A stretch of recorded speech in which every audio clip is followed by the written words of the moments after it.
വണ്ണാത്തിപ്പോതി. രാത്രി ചൂട്ടുവെളിച്ചത്തിൽ ചെണ്ടതാളത്തിനനുസരിച്ച് തുണി അലക്കി ഒതുക്കുന്ന തെയ്യം. മനുഷ്യരായി പിറന്ന് മരണാനന്തരം ദൈവമായി മാറുന്ന തെയ്യങ്ങളിൽ പെട്ടതാണ് ഈ ഭഗവതി. വണ്ണാൻ സമുദായക്കാരുടെ കുലത്തൊഴിലാണ് തെയ്യം കെട്ടലും അലക്കും.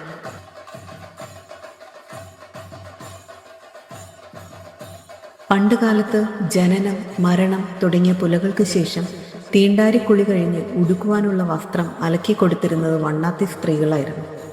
വണ്ണാത്തി മാറ്റു നൽകുക എന്നാണിത് അറിയപ്പെടുന്നത്.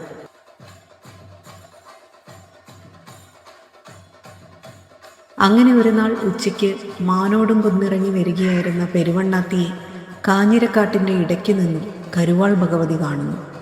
ഇല്ലത്തളയിട്ട് കറുമ്പിയായി വഴി തടഞ്ഞു നിന്ന് മൂന്നാംകുളി കഴിഞ്ഞ തനിക്കും ഒരു മാറ്റ് വേണമെന്ന് പറഞ്ഞു. കാട്ടാളത്തേക്ക് മാറ്റെന്തിന് എന്ന് പറഞ്ഞ വണ്ണാത്തിക്ക് മേൽ കരുവാൾ ഭഗവതി കോപിഷ്ഠയായി പെരുവണ്ണാത്തിയെ പാറക്കല്ലിൽ അടിച്ചുകൊന്നു. മരണാനന്തരം അവൾ വണ്ണാത്തിപ്പോതിയായി മാറി എന്ന് ഐതിഹ്യം.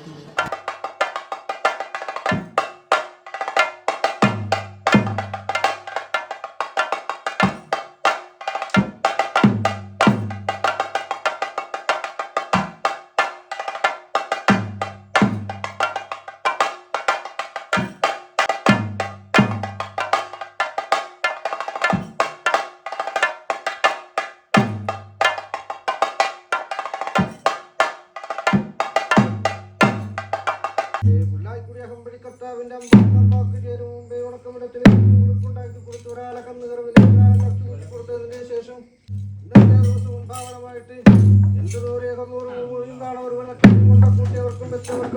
പ്രകാരത്തിൽ പെറ്റമാതാവിനെ കച്ചാക്ക് വെട്ടിക്കൊണ്ടൊരു അജ്ജിയായിട്ട് തന്നെ ഈ വണ്ണാത്തി ഭഗവതി ഒപ്പത്തൊക്കെ ഉണ്ടാവും. ചുരുക്കമായി വിശേഷിക്കുന്നത് ഇരുടോടെ വന്ന് ഇരുടോടെ കൈയെടുക്കുന്ന മാതാവാണ്. ശേഷം എൻ്റെ നാട്ടിലൊരു ചങ്ങാതിമാരൊക്കെയും വരാനുണ്ട്. പ്രകാരത്തിൽ കടങ്ങ എന്ന പ്രകാരത്തിൽ തന്നെ ഞാൻ അണിയുന്നു വരിക.